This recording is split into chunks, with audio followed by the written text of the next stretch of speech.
Mary Seacole, a remarkable Jamaican businesswoman, is often celebrated for her invaluable contributions to the British soldiers during the Crimean War, a conflict that took place between 1853 and 1856.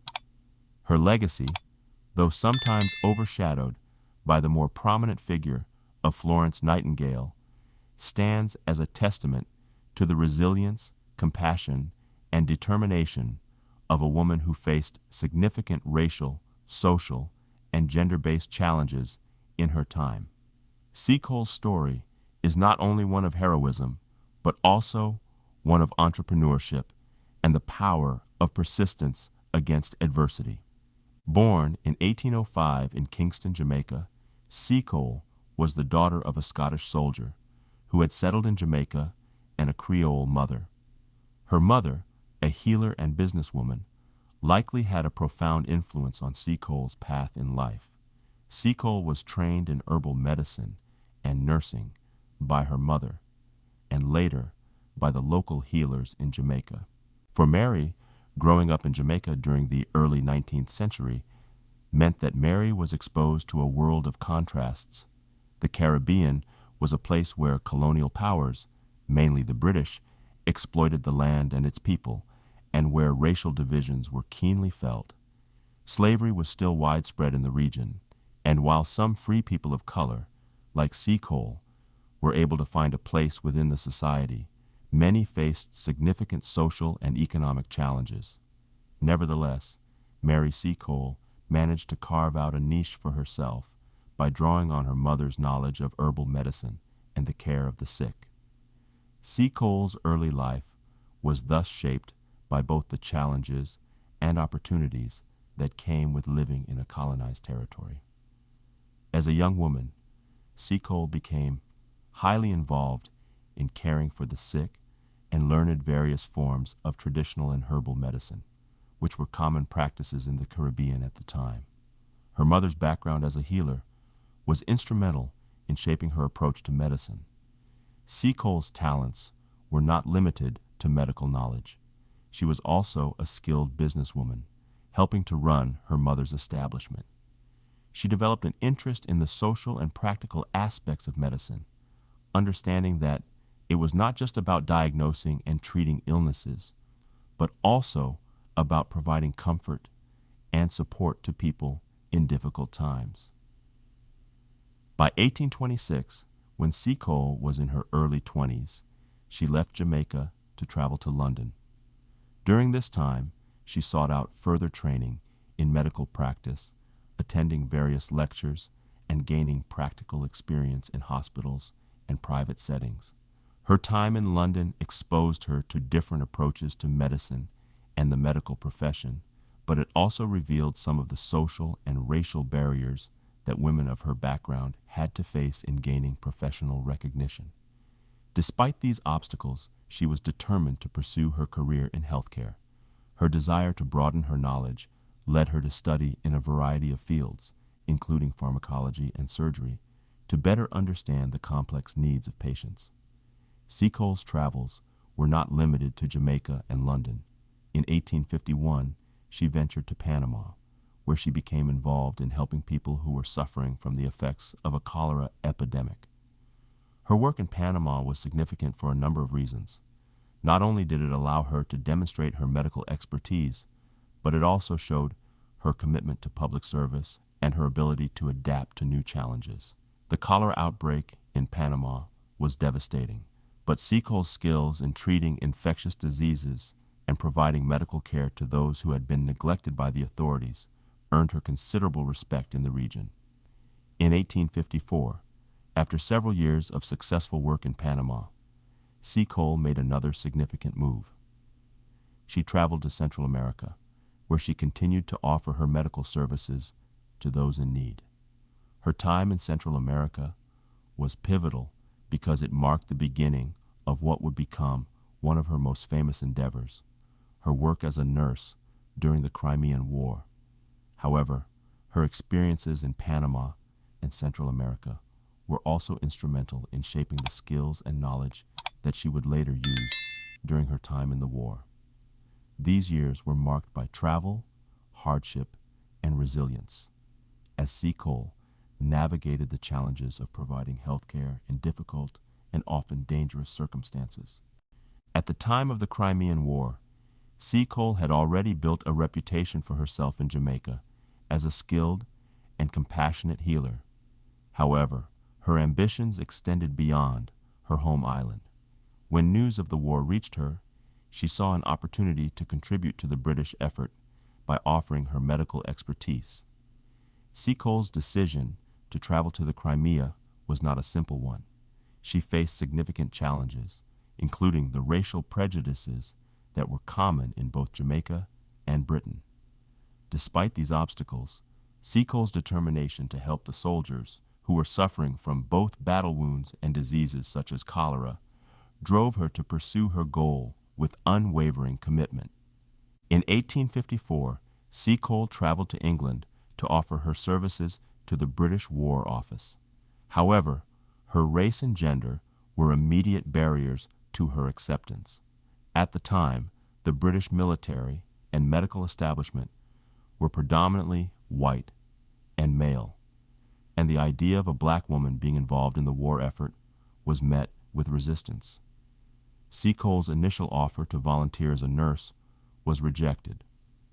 Undeterred, Seacole took matters into her own hands and decided to fund her own journey to the Crimea. This decision highlighted her entrepreneurial spirit and independence. She raised money through a variety of means, including selling her own goods and asking for donations, demonstrating her ability to navigate the economic challenges she faced in a racially divided society. Once in the Crimea, Seacole established herself as a key figure in the care of the British soldiers. She opened a place she called the British Hotel, which was located near the front lines of the battle. The hotel was not a traditional lodging establishment, but a place where soldiers could find sustenance, medical care, and comfort during the hardships of war. Seacole's knowledge of herbal medicine, combined with her compassion and understanding of the soldiers' needs, made her an invaluable resource. She provided food, drinks, and medical treatment to the soldiers, and her establishment became a sanctuary for those suffering from illness and injury. Seacole's role in the Crimean War went beyond that of a simple caregiver. She was a businesswoman who understood the importance of logistics and the need to provide services that would make her operation successful. Her hotel was strategically placed near the front lines, allowing her to be close to the soldiers who needed care the most. She was not only a healer, but also an entrepreneur who knew how to create a sustainable operation in a war zone. Her work involved not only providing physical care, but also emotional support, as she became a source of comfort and solace for the soldiers who had been separated from their families and loved ones. Despite the challenges she faced, Seacole's contributions did not go unnoticed. She gained the respect and admiration of many British soldiers, some of whom wrote letters praising her work and expressing their gratitude for her care. Seacole's reputation as a compassionate and skilled healer spread quickly, and she became well known among the soldiers. Her ability to connect with them on a personal level, offering not only medical attention, but also a sense of familiarity and home, made her a beloved figure in the Crimean War.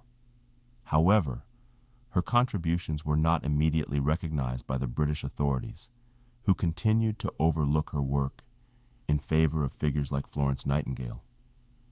Seacole's legacy has often been overshadowed by that of Nightingale, who is widely regarded as the founder of modern nursing. Nightingale's approach to nursing was systematic and professional, and she gained widespread recognition for her work in the Crimea. Seacole, on the other hand, was more informal in her approach, often relying on traditional methods of healing rather than the medical practices that were becoming popular in Europe. Furthermore, Seacole's race and gender made it difficult for her to gain the recognition she deserved. Despite these challenges, Seacole's work in the Crimea was highly valued by the soldiers she cared for, and her contributions to the war effort were significant. After the end of the Crimean War in 1856, Seacole found herself back in London, a city that had not yet fully acknowledged the significant contributions of women like her, particularly women of color. Despite her pivotal role in providing medical care to soldiers during the war, Seacole faced an uphill battle in gaining the recognition and financial stability that she deserved. She had already endured a series of personal and professional challenges that had tested her resolve, but her determination to continue her work as a nurse and healer was unwavering. However, despite her success in Crimea, Seacole's return to London was not without difficulties.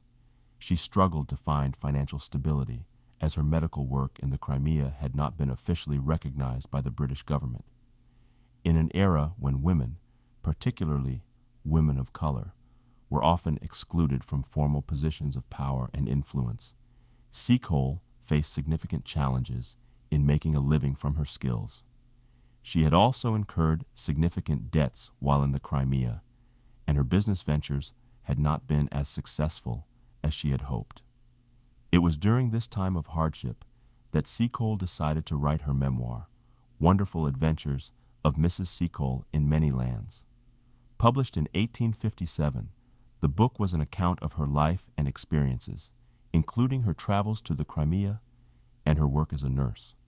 The memoir was written in a straightforward and engaging style, blending anecdotes of her personal life with descriptions of the many places she had visited and the people she had encountered. The book was well received by some, though it did not achieve the widespread acclaim that Seacole had hoped for.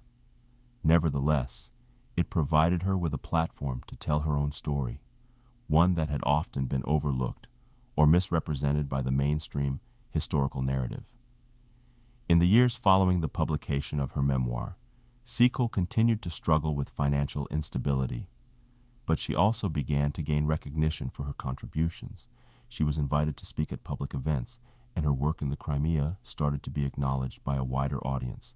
However, it was not until after her death that her legacy began to receive the full recognition it deserved. Seacole died in 1881, largely uncelebrated during her lifetime, but her contributions to the medical field and her efforts during the Crimean War were not forgotten.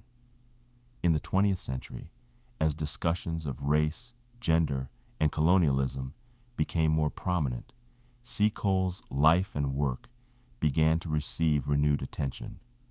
Her memoir was republished, and historians began to recognize her as an important figure in the history of nursing and military medicine. Her story has since become an important symbol of the resilience and perseverance of women of color in the face of adversity. Seacole's recognition in the years following her death also reflects the broader social and cultural shifts that occurred in Britain during the 20th century. As the British Empire's colonial influence began to wane, there was a growing interest in revisiting the contributions of individuals who had been marginalized in the dominant historical narrative. Seacole, as a woman of Jamaican heritage who had worked in a predominantly white, male-dominated field, became a powerful symbol of resistance against the racial and gender-based barriers that had limited the opportunities available to her. In recent years, Seacole has been celebrated as a trailblazer for women in the medical profession and an important figure in the history of nursing. In 2004, a statue of her was unveiled in London near St. Thomas's Hospital, where Florence Nightingale had worked. The statue was a symbolic gesture of recognition for Seacole's contributions to the medical field and a reflection of the changing attitudes toward race and gender in British society.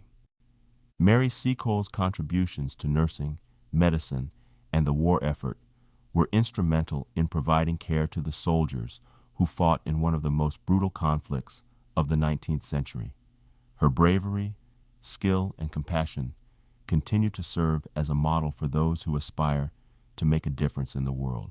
Her legacy, once marginalized, has now been rightly recognized and celebrated, ensuring that her contributions to society will never be forgotten.